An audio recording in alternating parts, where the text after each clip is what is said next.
மும்பையில் 30,000 பேர் ஒரு ஊர்வலத்தில் கலந்துக்கிட்டு அப்படியே நடந்து போயிட்டுருக்காங்க. இந்த நேரத்தில் ஒரே ஒருத்தன் பல மூட்டைகளை கொண்டாந்து வச்சுக்கிட்டு ஒரு பொருளை ஃப்ரீயாக வந்து கொடுத்துக்கிட்டு இருக்கான் சாப்பிட சொல்லி.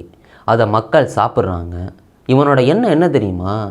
30,000 பேர் கலந்துக்கிட்டாங்கன்னு சொன்னல, அதில் 15,000 பேரை கொல்லணுங்கிறது தான் இவனோட எண்ணம்.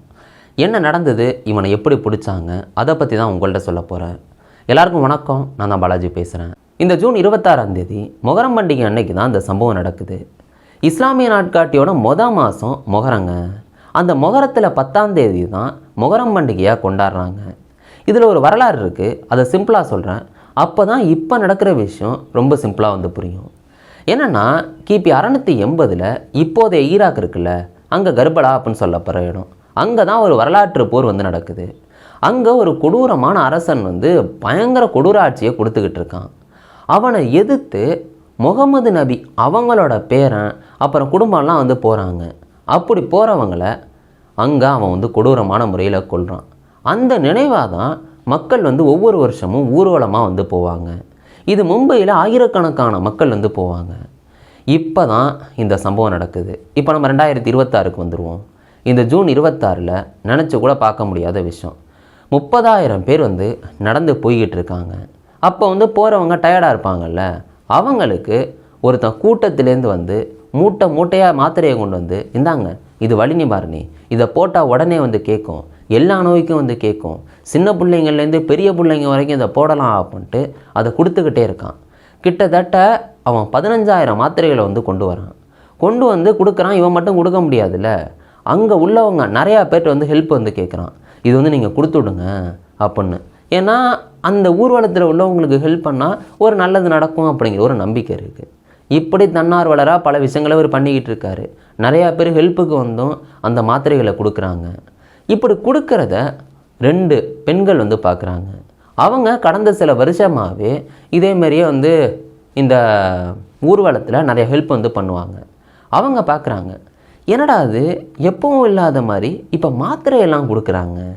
சரி, ஓகே, அது என்ன மாத்திரை நம்மளும் வாங்கி பார்ப்போம் அப்படின்னு அதை வாங்கி பார்த்தா அதில் எதுவுமே இல்லை. அதாவது எதுவும் இல்லைன்னா, இப்போ மாத்திரைனா அது எப்போ தயாரித்தது, என்ன பண்ணுது அப்படின்னு பல விஷயம் எழுதியிருக்கும்ல, அதெல்லாம் எதுவுமே எழுதியில்லை. இவங்க சந்தேகப்பட்டு அந்த மாத்திரையோட டியூப்பை வந்து ஓப்பன் பண்ணி பார்க்குறாங்க. ஒரே சாம்பல் கலராக இருக்குது.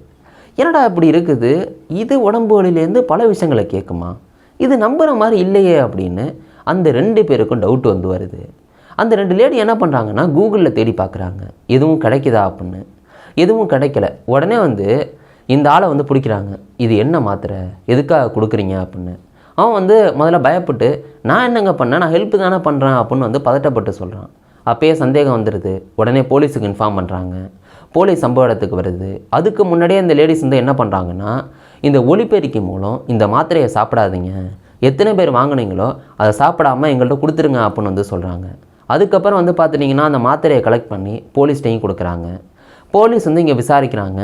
இங்கே விசாரித்தா இவன் வந்து அப்படியே பதட்டப்பட்டு உண்மையை வந்து சொல்ல ஆரம்பிக்கிறான். இவனை கைது பண்ணிட்டு போகிறாங்க. கிட்டத்தட்ட 15,000 மாத்திரைகளுக்கு நெருக்கமாக பறிமுதல் பண்ணுறாங்க. துத்தநாகம் பாஸ்பைடையும் வந்து பறிமுதல் பண்ணுறாங்க. இந்த மாத்திரைக்குள்ளே என்ன இருந்தது அப்படின்னு ஆய்வகத்துக்கு கொண்டு போய் டெஸ்ட் பண்ணால் துத்தநாகம் பாஸ்பேட் தான் இருந்திருக்கு. இந்த துத்தநாகம் பாஸ்பேட் இருக்குல்லங்க, இது வந்து எலி இருக்குல்ல, அந்த எலியெல்லாம் கொல்றதுக்கு வந்து பயன்படுறது அந்த மூலப்பொருள். இதை இந்த மாத்திரைக்குள்ளே இவன் வச்சு 15,000 மாத்திரைகளை ரெடி பண்ணியிருக்கான்.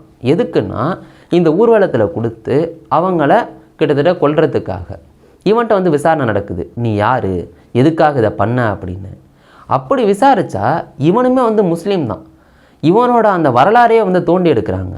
2019லேருந்து 2025க்குள்ளே இவன் 19 வாட்டி ஈரானுக்கும் ஈராக்குக்கும் வந்து போயிருந்திருக்கான். அந்த ஹிஸ்ட்ரியை தோண்டி எடுத்தது மட்டும் இல்லாமல் அவன்கிட்ட விசாரணை நடக்குது, எதுக்காக அங்கே போனேன், ஏன் போனேன் அப்படின்னு. இப்போ தான் ஒட்டுமொத்த விஷயமும் போலீஸுக்கு வந்து தெரிய வருது. இந்த ஆளோட அப்பா வந்து பார்த்துட்டிங்கன்னா புனேவில் ஒரு பெயின் நிறுவனம் வச்சுருக்காங்க. அதில் நல்ல வருமானம் வந்து வந்துக்கிட்டு இருக்கு. இந்த ஆளோட அம்மாவும் தங்கச்செல்லாம் ஈரானில் தான் வந்து இருந்துக்கிட்டு இருக்காங்க. இந்த ஆளுக்கு 39 வயசு ஆகுது, கல்யாணம்லாம் ஆகிட்டு. ஆனால் கடந்த சில வருஷத்துக்கு முன்னாடி டிவோர்ஸ் ஆகிட்டான். அந்த டிவோர்ஸ் ஆனதுக்கு அப்புறம் தான் இவர் ரொம்ப வித்தியாசமாக நடந்துக்கிட்டாரு அப்படின்னு அக்கம் பக்கத்தில் உள்ளவங்கள்லாம் சொல்ல ஆரம்பிக்கிறாங்க. அதை தாண்டி இவர் வந்து இந்த யூடியூப் இதுக்கெல்லாம் வந்து பேட்டியெல்லாம் வந்து கொடுத்துருந்துருக்காராம். இவர் வந்து முஸ்லீம் மதத்தை வந்து சேர்ந்தவர் தான். ஆனால் கொஞ்சம் கொஞ்சமாக அதையே வந்து இவர் எதுக்க ஆரம்பிக்கிறாரு. இப்படி போயிட்டு இருக்கும்போது தான் இந்த 2019 25க்குள்ளே 19 வாட்டி இவர் அங்கே போயிட்டு வந்திருக்காரு ஈரான் ஈராக்குக்கு. இதை தாண்டி என்னென்னா இந்த 2026 ஜூன் 26 அன்னைக்கு மிகப்பெரிய பிளான் போடுறாரு. கிட்டத்தட்ட 15,000 பேரை கொல்லணும்னு பிளான் போட்டாராம்.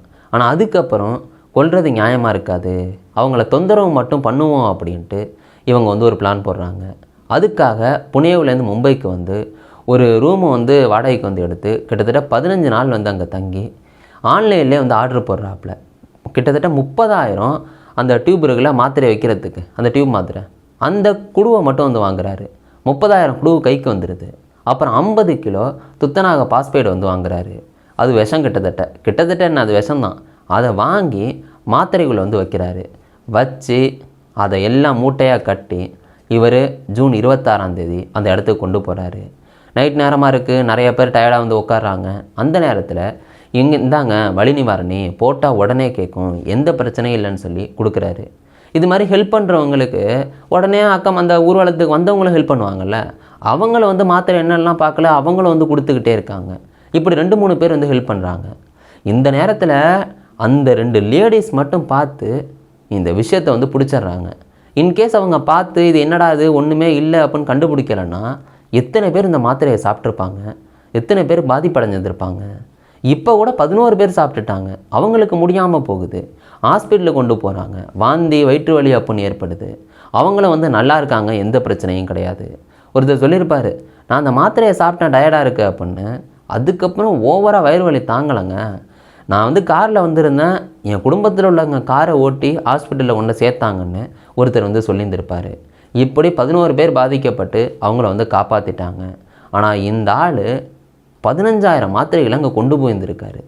நல்ல வேளை அந்த லேடிஸ் பார்த்ததுனால ஏகப்பட்ட பேரை வந்து காப்பாற்றிருந்துருக்காங்க. போலீஸ் வந்து இவனை கைது பண்ணி நீதிமன்றத்தில் கொண்டு நிறுத்துகிறாங்க. இன்னமும் வந்து விசாரணை போகுது, இது ஏதாவது தீவிரவாத கும்பல் வேலையாக இருக்குமா அப்படின்னு. ஏன்னா இவன் ஈரான் ஈராக்குக்கெல்லாம் வந்து போயிருந்துருக்கான்ல. இந்த விசாரணை முடியும் போது என்ன நடந்திருக்குன்னு கம்ப்ளீட்டாக தெரிய வரும். இந்த சம்பவத்தை பற்றி நீங்கள் என்னங்க நினைக்கிறீங்க? உங்களுக்கு என்ன தோணுதோ அதை கீழே கமெண்ட் பண்ணுங்கள். நாளைக்கு நான் வீடியோவில் நான் உங்களை சந்திக்கிறேன். Bye guys.